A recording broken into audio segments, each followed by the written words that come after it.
Hey, it's Clay, and this will be a video chart on ticker symbol GCGX. We will take a look at the 30-minute time frame. Real quick, what do I mean by 30-minute in case maybe you're new to charts? Instead of just one of these candlesticks here representing 1 day's worth of price action, which is what you would normally see, each one represents 30 minutes. So this here may look like several days worth of time. It's actually today's price action broken down into 30-minute time slices. I like to this time frame that does a good job of telling the quote-unquote story of the price, and then makes mapping out where levels of support and resistance a bit easier to see.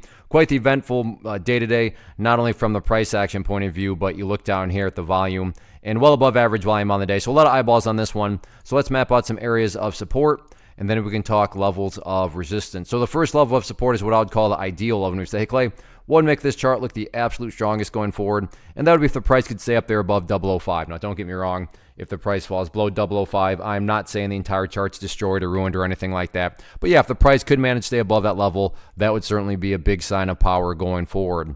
Next level of support after that would be down here at the 004 mark. 004 definitely a whole lot more important.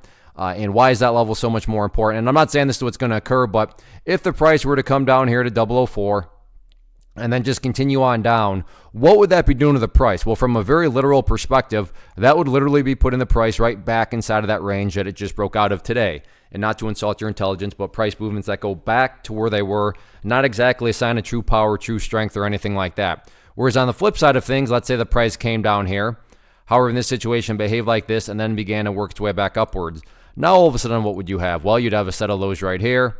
You'd have these lows down there. If you envision each of those as stair steps, well, hey, now you have stair steps progressing in the upwards direction. And again, that's the name of the game. That's what a truly strong move is going to do over time. It's going to make progress forward. And again, in this situation, quote unquote, progress is being defined as 004. So again, yes, preferably speaking, stay above 005. But if the price falls below it, not the end of the world, because you still do have the 004 mark down there. What about levels of resistance?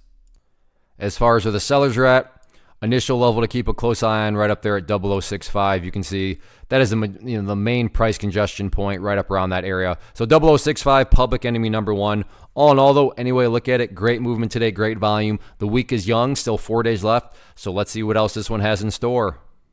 One of the biggest questions that I get is, hey Clay, how do you find the stocks that you trade? So what I've done is put together a free resource guide where I talk about the tools that I use to locate stocks that I find interesting and think may have potential. So if that sounds like something that could add value to you as a trader, then click on the image that is up on the screen right now and I will email you the guide. The guide itself is very short and to the point, and best part, it's completely free. Thanks for watching the video. Let me know if you have any questions.